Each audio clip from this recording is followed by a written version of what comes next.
Hi everyone, thank you for coming and joining me at my house. It's Amy Marie. Hi.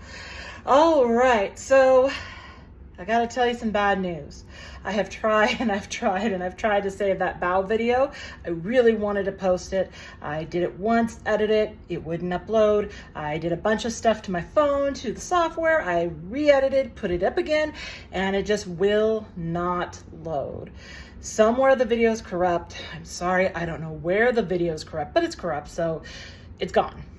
I finally just said I'm gonna have to just scratch the bow, and I will have to make bow again and make sure that it's done so there's no corruption. However, we are here today because I am going to be making a diner classic. That's what this week's theme for dinners were diner classics. Yes, Bernie? Okay. Anyway. So making diner classics, and tonight's dinner is actually the classic breakfast sampler. You know how you get the pancakes, the bacon, the eggs, the hash browns. Well, I'm going to show you how I make a diner classic, and this is going to be gluten-free pancakes. So that's going to be fun, and we're going to get in the kitchen in just a second, but I just want to let you know that I am in pajamas today. Today is pajama day. Yay! And I'll show you why it's pajama day. Since moving out here to Utah last year, and we moved out in the winter, we have never had this much snow. The snow is well over a foot, probably 1.5 feet at this time in some places. You can see my feet out there. I went out there in my flamingo slippers taking a video, and that wasn't very smart because my slippers were very wet and cold. And I still have to go out there to go get the gluten-free flour from the fridge that I have outside. So let's go ahead. We'll go to the kitchen. We're going to go ahead and prep the hash browns first. We're going to go ahead and make my iced tea because I ran out. And then we'll start prepping everything else for this diner classic of breakfast. All right, and here we are in the kitchen again. Yay! So let's go ahead and start prepping some stuff. First, let's do the easiest thing. Let's make the iced tea. So let me move this out of the way so you can see my iced tea. I love this container. It's a gallon, and it has the sleeve where you could put fruit in it. You could put coffee, which I used to make iced coffee with this all the time. So this is how I'm gonna make my iced tea. Very simple. I'm not using any sugar. I have 9 packets of this Big Load blackberry citrus. So 9 packets, and they do have tags on them. It's really easy. Just pinch right at the top of the bag where the tag is and pull by the string, and you get rid of that string. Very easy. Why am I using 9 bags? I use between 9 and 10 tea bags in my tea because I want a really good flavor. And oh, I wish you could smell this tea. Oh, it smells so good. It smells like summer. I wish it was summer. It's too cold here. Oh, my fibromyalgia has not been appreciating the snow and this cold. You know what, though? There's a blessing behind all of this. So back in California, I know that we were in a drought for years and years, and I know that Utah was experiencing a similar drought recent. So all this snow going on the mountains, and then when it warms up and the water melts, that's just going to be extra water for life. So it's a good thing that we're getting the snow. I know the skiers and the snowboarders are happy. Y'all can keep the snow up there, but it's in my yard. It's covered up the driveway. I mean, I do have a all-wheel drive. I could try to go out in this. Why do I need to? I mean, honestly, there's no life or death situation. I've got everything I need here. Don't need to go to the store. On days like this, be smart, stay home, don't be part of the problem with traffic. All right, now we're just gonna take this over to my water, make sure I got cold water, and we're gonna fill up the gallon. Yay, how exciting, woohoo! And as this fills, it's touching the tea bags, and you're gonna see like, well, you didn't get to see it because the video didn't work. But the tea is going to start coloring my water, and it's going to look really pretty in just a second. Like I said, I wish you could smell it. Just the blackberry that hits you. It reminds me of summer when I used to pick blackberries off of my grandfather's berry vines in his backyard. It reminds me of just the freshness of the fruit, the sun, the warmth. This tea smells amazing. It just does. And again, no sweetener in this. You can use sweetener. You can make a simple syrup, which is 1 part water, 1 part sugar. And you know, you can flavor your tea that way. But I don't need it. I'm happy without it. We're gonna put this in the fridge now and it's gonna get nice and cold. So, had I been smart, and if I had remembered what I was gonna do today, I actually would have prepped the hash browns last night, let them soak so all the starches can come out and stuff so they'll get nice and crisp. This is okay, we're gonna make it work. So I have 5 various sizes of Yukon Gold potatoes. I'm not going to skin these. We're gonna leave the skins on these, but I am gonna give them a rinse. A light rinse just to get if there's any dirt. I mean, you kind of can feel a little bit on them, but not much. Yukon Golds have a nice thin skin, and I like potato skins, but like I said, these are nice and thin. I think this will be 100% fine, a-okay. Leave the skins on. I call these cowbells, others call them cheese graters. I'm just gonna take a potato,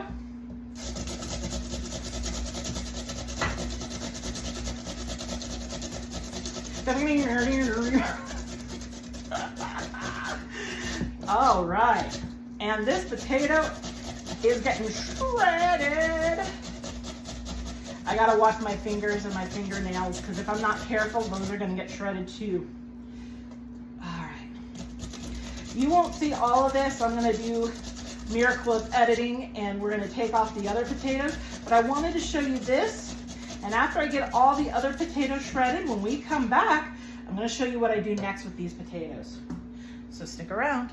Okay, we're back. So I decided just to go with the 2 largest potatoes I had. That's enough for both me and the hubs, so we don't need more than that. I'm gonna take ice water, well, ice tap water. It feels like ice, believe me. It's cold water, people. Don't go swimming in the water.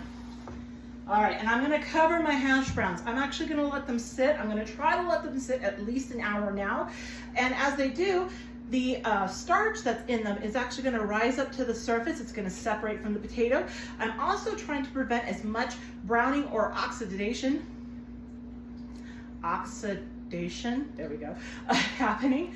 Because I mean, even though it turns brown, it's still edible. It tastes funny when it's brown. Anyway. So we're gonna let those potatoes sit. When we come back, we're gonna prep bacon, and we're baking the bacon in the oven. Yes, baking bacon in the oven. We're gonna go ahead and start prepping the pancake mix. And with the eggs, I'm gonna show you a special twist I'm gonna do on them. So we will be back. Okay, we're back. So we're gonna prep the cookie sheet for the bacon. Now I'm gonna use one of my cookie sheets here. It's stained, but it's clean. Believe me, it's clean, it's just stained. And I have a piece of foil. Why the foil? Because bacon is gonna get very greasy while it's baking in the oven. And to prevent further staining on these and to make for an easier cleanup, and that's the game, easier cleanup, I'm using foil. Now you know that foil has a shiny and a dull side to it. Does it matter what side I'm using for baking the bacon? I don't think it does.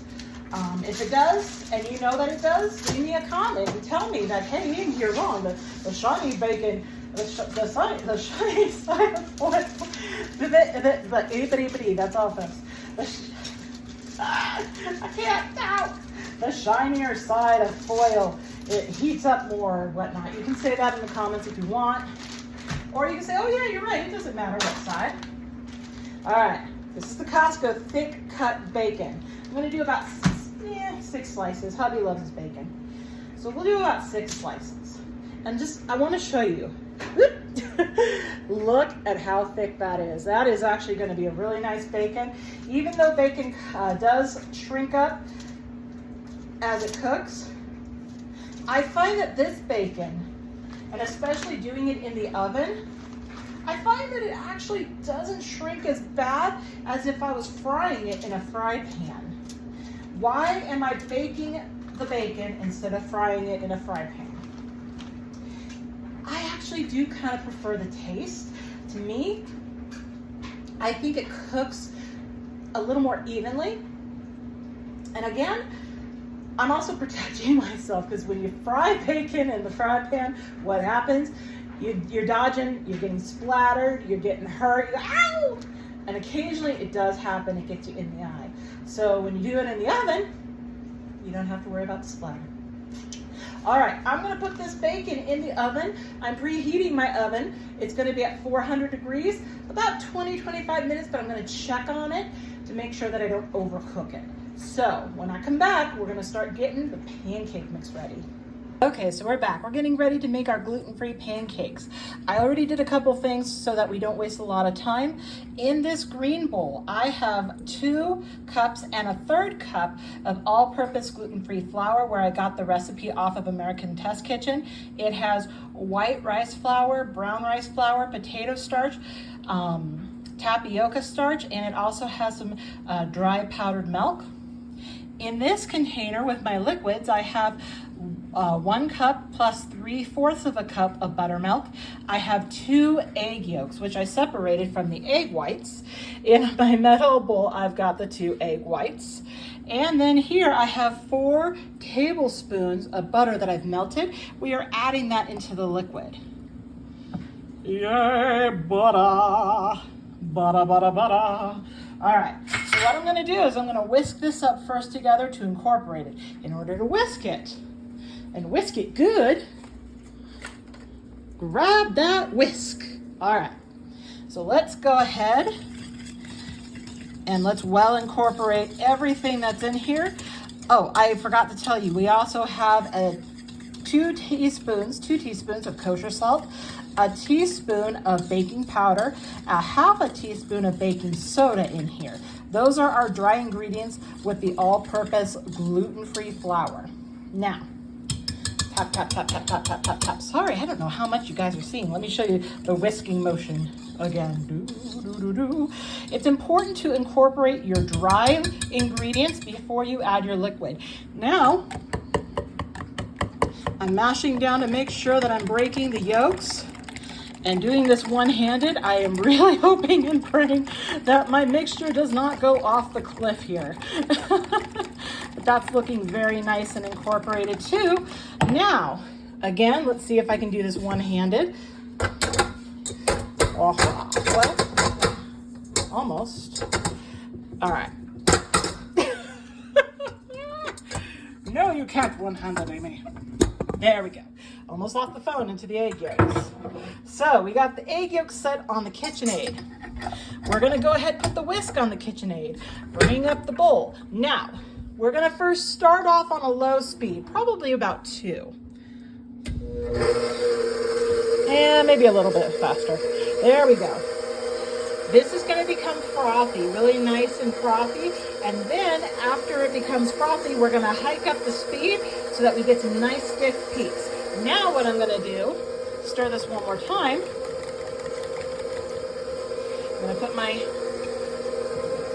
whisk into the green bowl. Let us go ahead and add our liquid. Now, why are we doing this with the yolk, the egg whites? Because we already have baking soda and baking powder in our mix. That's gonna help to create that lift that we want, but so is the whipped egg white. The whipped egg white is actually gonna give us a lot of air and fluffiness. When we come back, I'm gonna show you how we gently fold in the egg whites.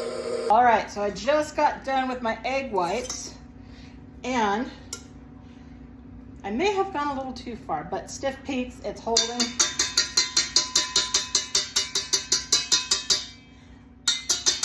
You know, it's a music class too when you're cooking with me. It's a music class. All right. So now we're going to gently start folding in the egg whites into our batter. We're not going to put it all in at once. I want to slowly incorporate. So I'm going to take about that much, and I'm going to fold it. Just gently fold it in to add in that extra air into our batter, just to have a nice lift, because again, there's no gluten in this. So even with the starches, even with the mix that it is, we want a nice lift to our batter. All right, and I keep forgetting to mention, when I did my hash browns, I did add about 2 tablespoons of kosher salt, and I stirred it up in the water. Okay, now let's go ahead and incorporate a little bit more.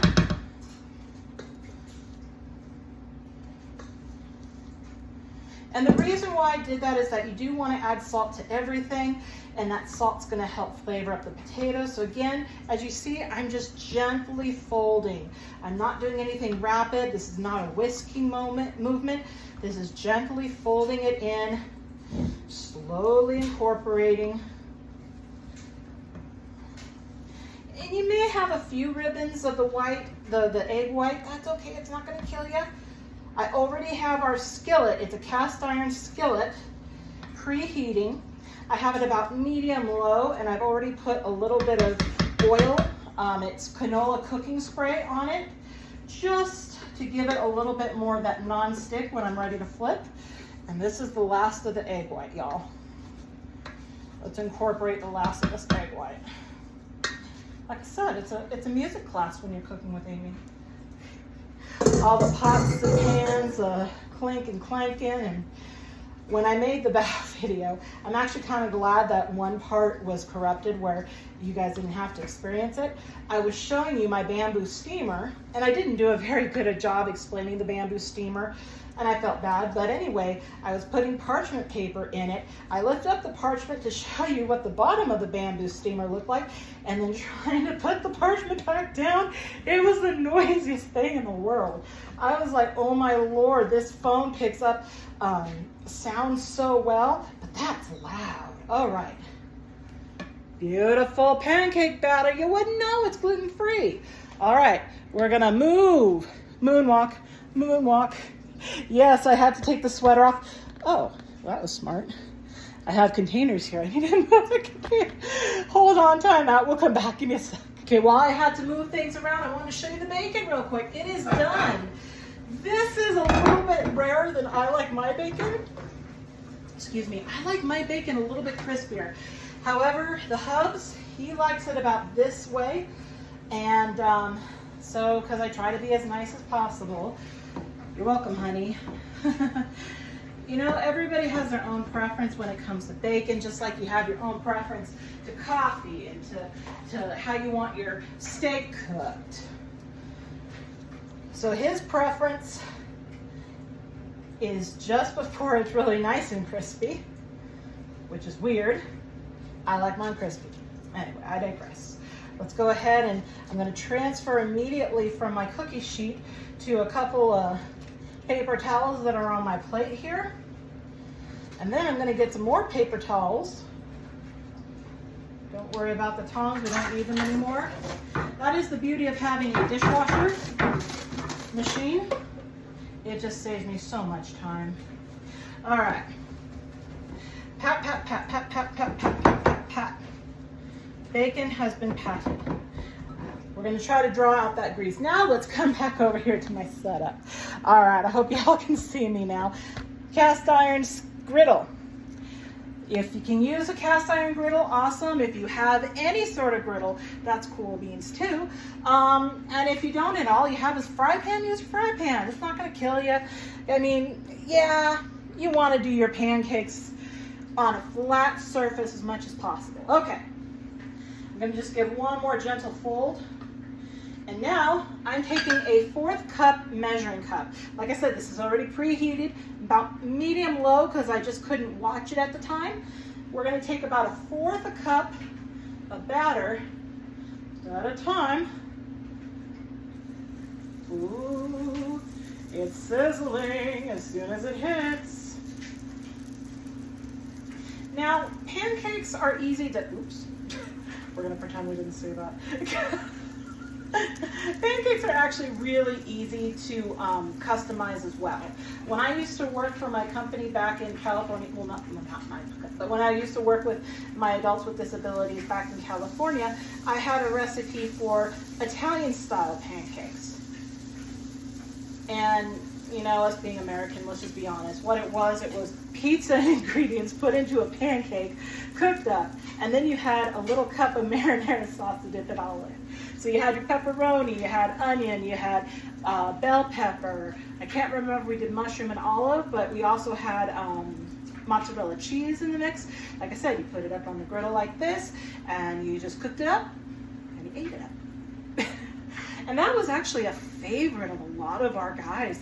They loved the Italian style pancakes, or what we call Italian style.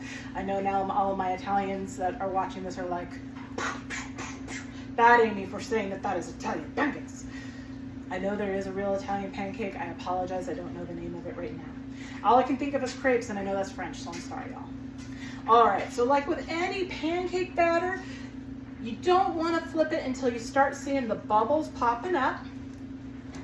Now, all right, so I'm gonna go ahead and cook these up. When we come back, I'll show you a flipped over pancake and how yummy it looks. Real quick, y'all, I just gotta show you the front window view. I feel bad for my neighbors. They're all snow shoveling, so I'm not gonna show you my neighbors, but just look at how deep. And the snow usually doesn't come up onto our front walk underneath our patio covering. I don't know what to call that, not an awning, but anyway. So usually the snow doesn't come up on this front sidewalk here. And we have had so much, and it's actually been a really strong wind blowing it too. The snow has just been coming up. So like I said, I'm thinking it's at least a couple feet in the front yard.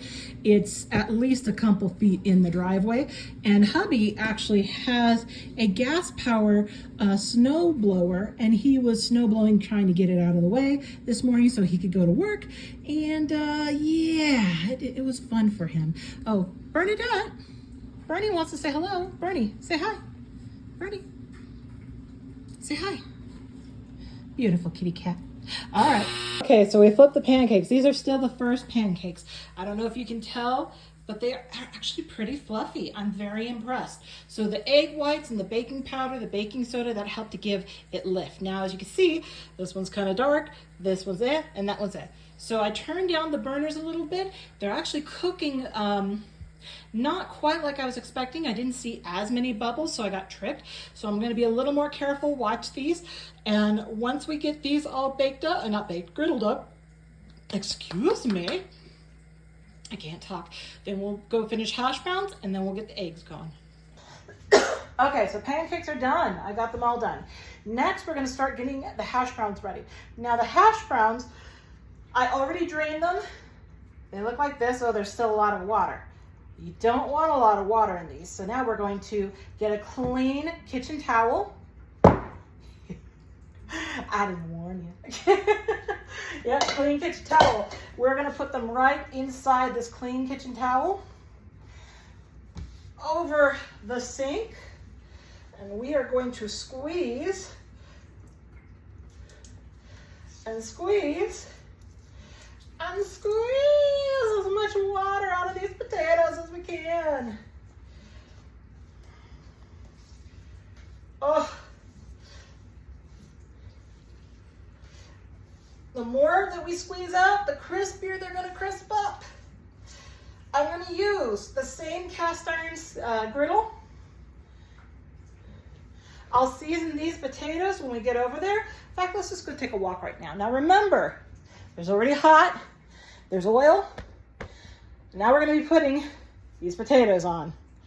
So be careful, y'all. Just really be careful when you do this.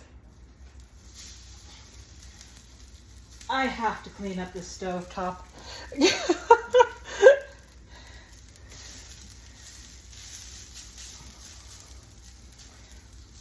All right, be very careful, y'all. Just be very, very careful as you do this. The cool thing is that we got out a lot of moisture. Let me go shake this out in the sink. And because we got out a lot of moisture, we did not have an explosion. So that was great. Now, the other thing too is that we let it sit in water so it can get rid of a lot of that starch. Yep, garlic salt. I love me the garlic salt. I'm gonna use the same spatula that I used for the pancakes. Don't worry, everything's cooked. We're not cross-contaminating. We don't have raw meat here. We already did our bacon, so Y'all see that pretty good? Okay. And of course, these are going to be hash browns, so we want these to crisp up. It's going to take a little bit for them to crisp up, but that's okay, because now I can start prepping our eggs. Let me just put this out in a nice, as thin as possible. All right. I'm going to show you. I was going to do something really fancy with the eggs, but I think for purpose of time, effort, and energy, I'm just going to go ahead and do a simple scramble with the eggs. So when we come back, scrambling eggs. Okay, so the hash browns are looking pretty darn good. They're coming to that nice brown and that crisp in my, hello again, in my cast iron skillet. There we go. I got some butter. It's about 2 tablespoons worth of butter that I'm melting. And then in this mug, yes, a mug. Now, I'm a weirdo. Remember this. Please remember that I'm a weirdo. So I like to scramble my eggs in a mug, and I use a fork. Again, I'm a weirdo.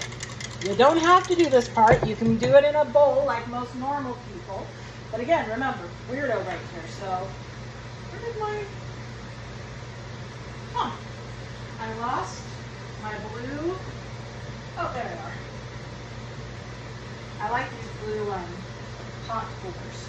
And especially since I don't have anything to hold on to the skillet without getting burned, because it's a cast iron skillet, just gonna gently rotate the butter in the pan. The reason why the butter is there is to make it non-stick.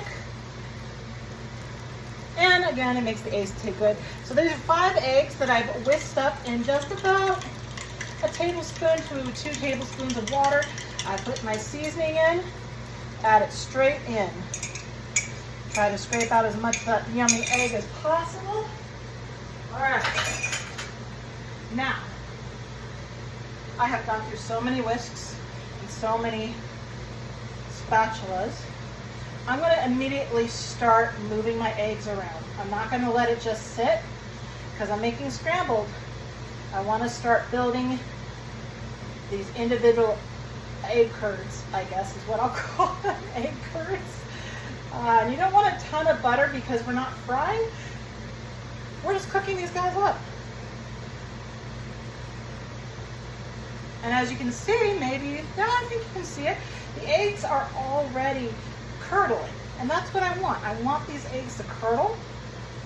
They're looking good. Like the beginning of an egg drop soup. They're curdling. All right, now I'll just let it sit for 1 second because scrape off my spatula. Oh, look at these hash browns. I really need to clean off my stovetop once it cools because there's potato all over on the side. Oh, I'm such a mess tonight. All right. Oh, yep. I would turn my back for just a second, and the egg wants to create a skin on the bottom of the skillet. Here we go. Clean it up. But you can see that the egg is coming together. I read somewhere that you don't want to use milk or cream in your eggs because it's going to make them waterier. It doesn't really do anything else for it. Doesn't make it curdle nicer, fluffier. It just makes them waterier. I've done eggs both ways. I grew up putting milk in my scrambled eggs or my omelets that I was making. And they weren't French omelets. They were American omelets. But I will say that once in a while, if I put too much liquid of any kind, yeah, they're watery. They don't look good. They come out kind of soupy, and that's not good eats. Alton Brown. Gosh, Alton is one of my faves too. I remember watching him back in the day when his Good Eats first came out. I love the skits. That was like one of the shows. I'm like, okay, it's this time. Alton's going to be on. Y'all shut up. I'm watching Alton. Loved watching Good Eats. And I learned a lot. He definitely tackled it from the science angle. And you got to remember that cooking, baking, this is a science. It is math. It is language. It is comprehension. Cooking is an incredible experience. All right, those eggs are scrambled and cooked. Hash browns are hashed and browned. I'm gonna get 2 plates and start putting food together on the plates. When we come back, we're not done yet. Okay, just another little treat to go with the pancakes before I show you the final plate. In the blender, if I can get the lid on, I have about 1/4 of a cup each of ricotta, mascarpone cheese, vanilla Greek yogurt, white granulated sugar, and I've got about a tablespoon of vanilla. We're gonna mix this up, and this is gonna go on top of the pancakes. And when we come back, a finished plate. All right, and here you have it, a finished classic diner breakfast plate. I have my 3 gluten-free pancakes, and then I made this topping of ricotta, mascarpone, a little bit of sugar, vanilla, and some vanilla yogurt. Now the berry mix I make for my husband for his lunches every day. It's cranberries, yes, whole cranberries, and triple berries. This one's raspberry, blueberry, strawberry, I believe. And I just cook this up like you would to make cranberry sauce. He loves it. And then I've got my homemade hash browns, not from the store, not from the freezer, scrambled eggs and bacon. First, I want to dig into the hash browns. Let's see.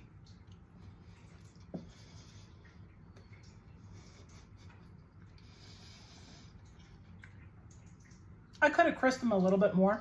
They're super salty, but I could have crisped them a little more. They're good. Again, those were Yukon Golds. Usually you use russets. Maybe if I used russets and soaked them overnight, maybe I would have gotten more of a crisp. Eggs. Good eggs. All right.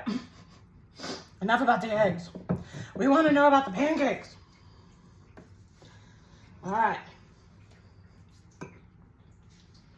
Here we go.